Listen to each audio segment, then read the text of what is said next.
¿Qué pues diremos que halló Abraham, nuestro padre según la carne? Porque si Abraham fue justificado por las obras, tiene de qué gloriarse, pero no para con Dios. Porque, ¿qué dice la Escritura? Creyó Abraham a Dios y le fue contado por justicia. Pero al que obra, no se le cuenta el salario como gracia, sino como deuda. Mas al que no obra, sino cree en aquel que justifica al impío, su fe le es contada por justicia. Como también David hablaba de la bienaventuranza del hombre a quien Dios atribuye justicia sin obras, diciendo: Bienaventurados aquellos cuyas iniquidades son perdonadas y cuyos pecados son cubiertos. Bienaventurado el varón a quien el Señor no inculpa de pecado. ¿Es pues esta bienaventuranza solamente para los de la circuncisión o también para los de la incircuncisión? Porque decimos que a Abraham le fue contada la fe por justicia. ¿Cómo pues le fue contada? ¿Estando en la circuncisión o en la incircuncisión? No en la circuncisión, sino en la incircuncisión. Y recibió la circuncisión como señal, como sello de la justicia de la fe que tuvo estando aún incircunciso, para que fuera padre de todos los creyentes no circuncidados, a fin de que también a ellos la fe les sea contada por justicia, y padre de la circuncisión para los que no solamente son de la circuncisión, sino que también siguen las pisadas de la fe que tuvo nuestro padre Abraham antes de ser circuncidado. Porque no por la ley fue dada a Abraham o a su descendencia la promesa de que sería heredero del mundo, sino por la justicia de la fe. Porque si los que son de la ley son los herederos, vana resulta la fe y anulada la promesa. Pues la ley produce ira, pero donde no hay ley tampoco hay transgresión. Por tanto, es por fe, para que sea por gracia, a fin de que la promesa sea firme para toda su descendencia, no solamente para la que es de la ley, sino también para la que es de la fe de Abraham, el cual es padre de todos nosotros, como está escrito: Te he puesto por padre de muchas gentes, delante de Dios, a quien creyó, el cual da vida a los muertos y llama a las cosas que no son como si fueran. Él creyó en esperanza contra esperanza, para llegar a ser padre de muchas gentes, conforme a lo que se le había dicho: Así será tu descendencia. Y no se debilitó en la fe al considerar su cuerpo, que estaba ya como muerto, siendo de casi 100 años, o la esterilidad de la matriz de Sara.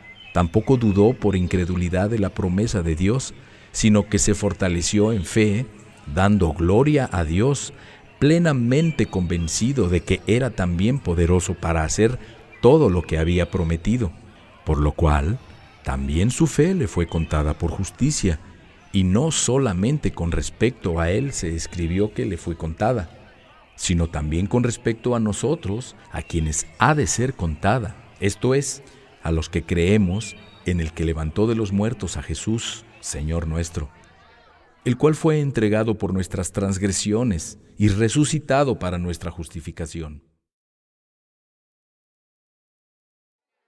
Justificados pues por la fe, tenemos paz para con Dios por medio de nuestro Señor Jesucristo, por quien también tenemos entrada por la fe a esta gracia, en la cual estamos firmes y nos gloriamos en la esperanza de la gloria de Dios. Y no solo esto, sino que también nos gloriamos en las tribulaciones, sabiendo que la tribulación produce paciencia, y la paciencia prueba, y la prueba esperanza, y la esperanza no avergüenza, porque el amor de Dios ha sido derramado en nuestros corazones por el Espíritu Santo que nos fue dado. Porque Cristo, cuando aún éramos débiles, a su tiempo murió por los impíos. Ciertamente, apenas morirá alguno por un justo. Con todo, pudiera ser que alguno osara morir por el bueno. Mas Dios muestra su amor para con nosotros, en que siendo aún pecadores, Cristo murió por nosotros. Pues mucho más, estando ya justificados en su sangre, por él seremos salvos de la ira. Porque si siendo enemigos fuimos reconciliados con Dios por la muerte de su Hijo, mucho más, estando reconciliados, seremos salvos por su vida. Y no solo esto, sino que también nos gloriamos en Dios por el Señor nuestro, Jesucristo, por quien hemos recibido ahora la reconciliación.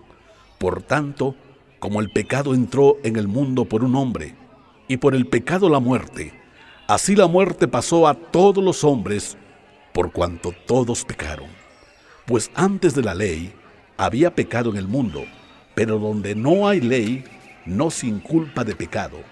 No obstante, reinó la muerte desde Adán hasta Moisés, aún en los que no pecaron a la manera de la transgresión de Adán, el cual es figura del que había de venir. Pero el don no fue como la transgresión, porque si por la transgresión de aquel uno murieron los muchos, abundaron mucho más para los muchos la gracia y el don por la gracia de un hombre, Jesucristo. Y con el don no sucede como en el caso de aquel uno que pecó, porque ciertamente el juicio vino a causa de un solo pecado para condenación, pero el don vino a causa de muchas transgresiones para justificación. Pues si por la transgresión de uno solo reinó la muerte, mucho más reinará en vida por uno solo, Jesucristo, los que reciben la abundancia de la gracia y el don de la justicia. Así que, como por la transgresión de uno vino la condenación a todos los hombres, de la misma manera, por la justicia de uno, vino a todos los hombres la justificación de vida. Porque así como por la desobediencia de un hombre, los muchos fueron constituidos pecadores, así también, por la obediencia de uno, los muchos serán constituidos justos. Pero la ley se introdujo para que el pecado abundara, mas cuando el pecado abundó, sobreabundó la gracia, para que así como el pecado reinó para muerte, así también la gracia reine por la justicia para vida eterna, mediante Jesucristo, Señor nuestro.